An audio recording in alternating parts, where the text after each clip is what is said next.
Today in your top 5 Smite gods video, we're going to be covering assassins and which assassins have risen to the top of the Smite Twitchy League, guys. Which one are just a step above the rest? We know that power has been very, very strong in the jungle meta, so we can expect some of those gods to maybe be up towards the top. So go ahead and let me know down in the comments below what gods you think are going to make it into the top 5, and go ahead and hit that like button for more top 5 content. Here we go.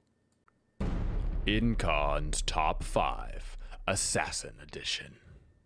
Number 5. Sneaking her way into the top 5 just in time since her buff is going to be Basta. Now, Basta is very much new to the being extremely strong category, so she hasn't had a ton of time since her buff in order to climb her way up the list. But even in the short amount of time that she has had, she is already proving herself to be one of Smite's most deadly jungles. On top of the fact right now that she's been rising up the ranks, her ban ratio is also increasing a whole lot, so people really don't want to deal with her, even if she isn't necessarily the most winningest of junglers yet. Ever since her buff, where they gave her new ultimate, she has become extremely strong. We do have a fresh Bastet guide if you want to learn how to play Bastet, so you can go check that out. But her new ultimate just gives her so much more CC, on top of the fact that it gives her CC immunity, which takes away a lot of weaknesses that Basta had before. She was a little bit lackluster on CC. She was very, very susceptible to things like cripples, and now she's got a much better chance against those gods like Ares that have given her so much trouble in the past. That and her new passive, which you combined with Soul Eater, means you can basically full heal off of using regular abilities. You go into the jungle, you use a Razor Whip, you've got that Soul Eater stacked, combined with the fact that your passive gives you ability lifesteal and Soul Eater is giving you ability lifesteal. You're just really hard and really difficult to deal with. And I've got a feeling that in future months, if Basta in the jungle doesn't get nerfed, we'll see her rising up even higher in this jungle tier list once she gets a little bit more time to be played, opening up her even more to that number 1 spot. Number 4. Coming in at number 4, we have the newest, latest, and greatest addition to Smite, coming in with a positive 315 elo this month of November. It is going to be Cleo. Don't think anybody is particularly surprised to see Cleo up here on this list. Maybe actually surprised not this year in the top 3. It should be noted that Cleo has received a small nerf since she came out. They reduced a little bit of her damage output, but that doesn't take away from her strength, which is just her absurdly fast jungle clearing potential, as well as her amazing ganking that she can do because of her passive, where she can go into walls, because of her 3, where she can go an extraordinary amount of distance with her dash, and of course her ultimate that not only does a bunch of damage, but also comes with 2 charges that allows you to block off a lot of pathways and do a lot of pincer moves in order to keep people in a tight location.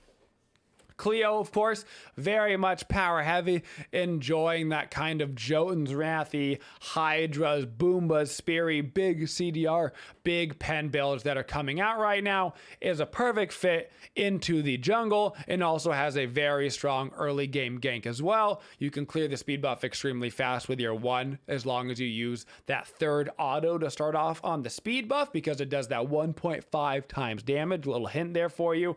And then you get to the mid lane really quick, because you go right through the wall and then you can dash right at them, oftentimes getting there before they even get level 2, securing yourself a first blood for your team and securing Cleo number 4 on our assassin list. Number 3. Clawing his way into the top 3, we have got Robin in our number 3 slot. Robin, I think, kind of goes under the radar for a lot of players. He's gotten a lot of changes over the year. He's had entire re-kits. He's been changed from classes. So a lot of times people just kind of keep him to the side. But Robin has been really thriving right now. And part of the reason is how hard it is to lock down Robin. So right now, with how much damage there is in the game, how much burst, the ability to one-shot, we're talking mages are getting 1,000 power. We're talking physical characters are capping out their pen with capped out CDR, with 400 or 500 physical power, with that Boomba spear. It means that being able to live for just a little bit longer can go a long way in terms of your viability, and Robin is the absolute master of that. He's got a ton of CC, he's got a slow and a root built into his kit, which is actually quite a bit in terms of getting your kills. He's got the built-in shield on his passive, he's got sustain with his 3, and most importantly, he's already got 2 forms of CC immunity in his kit without beads. So if you count in a beads and Lord forbid a Magi's or a Mantle of Discord, you're pushing 4-5 different types of CC immunity. With a well-timed ultimate, you can jump over abilities. It is a leap, it goes over walls. You can avoid abilities entirely like Krakens. With his 2, really easy, quick to use ability to avoid some CC. Looks like Ymir's about to freeze you. No, he's not, because you've got a well-timed 2, and when all comes to worse, you've still got your beads, maybe an Aegis in the backline, making him so hard to kill, giving you plenty of time to get your cooldowns back up and burst down the target. Robin's intense survivability brings him into our top 3 jungles. Number 2. This one pains me so, but at least he wasn't number 1. Coming in at number 2 with nearly 500 positive MMR, it's gonna be the scumbag himself. It's Loki. Loki has been kind of teetering himself on the edge of all levels of play for a while now. He'll pop up in SPL and the SCC. He'll pop up at high level, low level ranked, and casuals. He's been putting out the feelers for more patches and more patches now, and it seems he has finally found himself a nice, comfortable spot in this meta with all of the power, with all of the pen, with all of the CDR. A lot of Loki's capabilities right now come from the fact that he's got really good auto attack cancels and really high burst damage. So oftentimes all you have to do is ulti in on a target. It's going to cripple them right away. People always forget that the first part of Loki cripples. It cripples you, then it stuns you. Even if you beads, Loki is already moving into that auto attack. That auto attack followed up by a quick 2 auto or even a 3 for a little bit of the slow, canceling out of the 3, not even using the whole thing, and hitting you with another auto with those Hydras proc is going to kill mages every time. Even with the big Book of the Deads, Loki can burn through those Book of the Deads for the hunters, for the enemy assassins, and if you don't have some form of CC immunity up, he is nearly impossible to beat in that 1v1. So if a Loki finds out that your beads are down, you're simply going to have a bad time. And that is what has brought him up to that number 2 slot. But who is number 1? Number 1.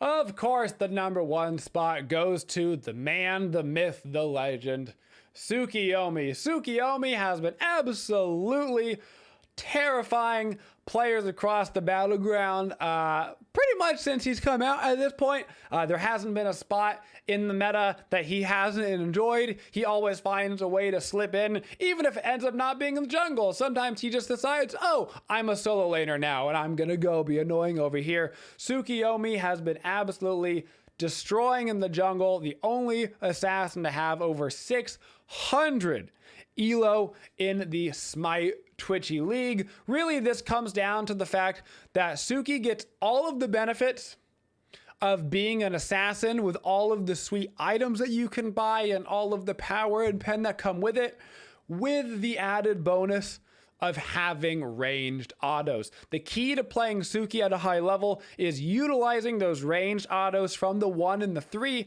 You can keep a farther distance between you and the enemy god than any other assassin can in the jungle. And it also means that you have the best utilization of Hydra's procs in late game, combining the Hydra's with a Boomba's hammer. The Boomba's hammer Hydra's procs are gonna swing for a ton of damage, plus you get all the bonus damage that comes along with using the range of the 1 and the 3 beforehand. And because you get the Boomba's hammer proc, that means that it lowers the cooldown, which means you've basically got ranged autos at this point.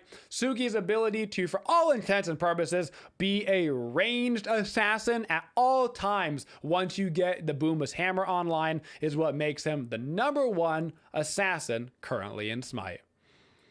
I would also like to make a notable shout out to 3 gods that didn't make the top 5 but have all been performing pretty well. Not everybody can be in the top 5. There's simply only 5 slots. But a notable shout out to Kali, Gilgamesh, and Fenrir, all who have above 200 elo right now in the Smite Twitchy League. They've all been performing very well. Fenrir and Gilgamesh, I think, are pretty straightforward. They're still those kind of ability-based characters. Gilgamesh, obviously, being a warrior makes him a little bit different for how he is performing in the jungle. He's basically been the best warrior out there performing in the jungle right now, and it's a little bit off topic, but you should know about it. And then Kali's big thing right now is just how well she pairs with a lot of the meta supports. The supports like Gab or Khepri or Yamoja, when they get through, they're so defensive they can help keep her alive, which allows her to get to that late stage of the game where she becomes an absolute problem. Not quite top 5, but very good in the jungle nonetheless.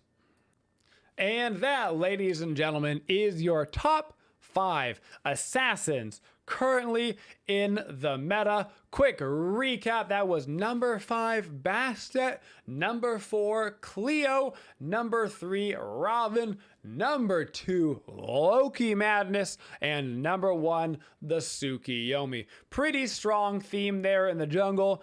Being an ability power-based assassin is really paying off right now. Being able to really utilize the high cooldown, high power, high pen from items like Boomba's Spear, Jotun's Wrath, all those sort of items has really brought up these characters to the top of the meta. And of course, having really strong early game and jungle clear is also very important for making sure you can get a couple of extra levels on your opponent and then abuse those extra levels when you're going for those ganks, particularly on those poor mid laners, especially early if you can get there first. Hope you guys enjoyed this video. Hope you learned something here today. We will of course be doing these top 5 videos hopefully every month now that we have all this information from the Smite Twitchy League, so we can keep this constantly updated as we get new information and as gods get buffed and nerfed and items get buffed and nerfed. We'll have very quick, very reactive data right on top of it. And of course, if you want to play in the Smite Twitchy League, all of that information, guys, is in the description for you down below. Come join the Discord, ask a bunch of questions there. They're very helpful. They'll help you learn how to get into it. And of course, you need to be in it to play anyway. Hope you guys enjoyed the video. Thank you for all the love, supports, likes, and comments, all that good stuff. Hope to see you in the next one. And as always, have a twitching day, y'all. Thank you for supporting the Twitchiest community. If you'd like to see more videos, make sure you subscribe to the channel and always hit that bell for notifications so you don't miss any of the upcoming videos. Thank you for all your support and have a twitching day, y'all.